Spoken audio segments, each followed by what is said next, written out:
can you give me an example, a DOE example from government use?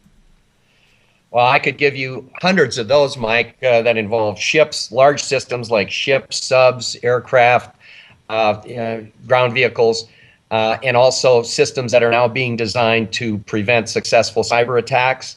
I give you those, but the one I want to give you is one that I think we can all relate to, and that's AIDS.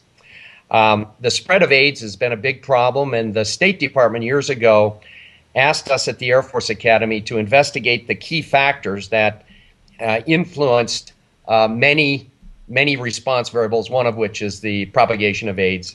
And so it's a big problem, lots of factors that are involved. And they had a model that was built by scientists at Los Alamos National Labs and also the Miriam Research Center at University of Illinois. And they had like 360 differential equations. They're deterministic differential equations that had different outputs, different inputs, and somehow we had to make sense of all of that. So we got it down to 134 factors, about 130 factors that we wanted to investigate. Well, what kind of design do you have for evaluating 134 factors simultaneously? Well, we had to, today it would be easy because we have the software, the hardware to do this.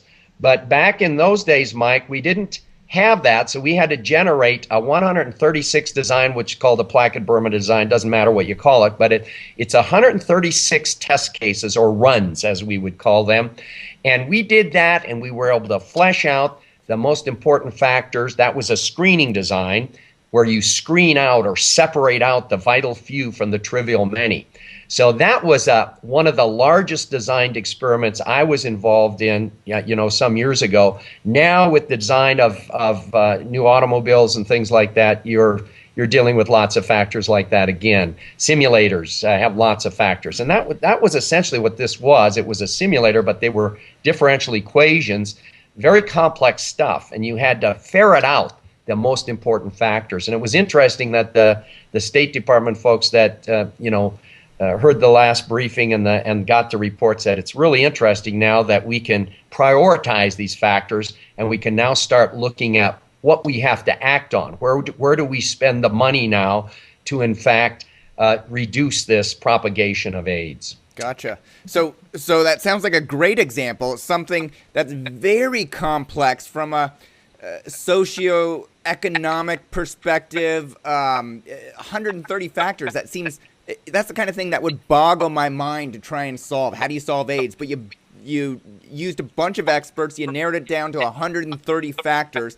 You then put it into a design of experiments using a specific design that you mentioned, and you screened it to find which factors were actually important to the output and which factors, actually weren't that important. Maybe there was some personal bias from a PhD who's an expert in some area of age or society, and you were actually able to use the data to then find the truths. And what happened from that study, Mark? Is there something that was measurable that the government was able to use in order to affect the spread of AIDS? Absolutely. I can't remember the top 7, but once we got the top 7 or so, we were able to then build modeling designs, Mike, that would allow us to get at the interaction effects, because that's where the keys are. The keys are in those doggone combination effects or interaction effects that you have. And by golly, we could then, in fact, find some interaction effects. And that led the government to say, ooh, well, this factor by itself is not as important as the other factor, but when you combine them together, their combined effect is much greater than each one individually. Yeah. So that allows them to home in on the factors, and then, of course, like you say, the socioeconomic impact is huge, and you've got to zero in on what can you do from a socioeconomic point of view to minimize the impact of those factors. That's the real hard part. The DOE, Mike, isn't hard. That's the point. The point is we're leaving that. We think the easy stuff is hard and the hard stuff is easy. The hard stuff is once you know the factors, now what are you going to do about it? Where are you going to put your money? How are you going to impact those factors?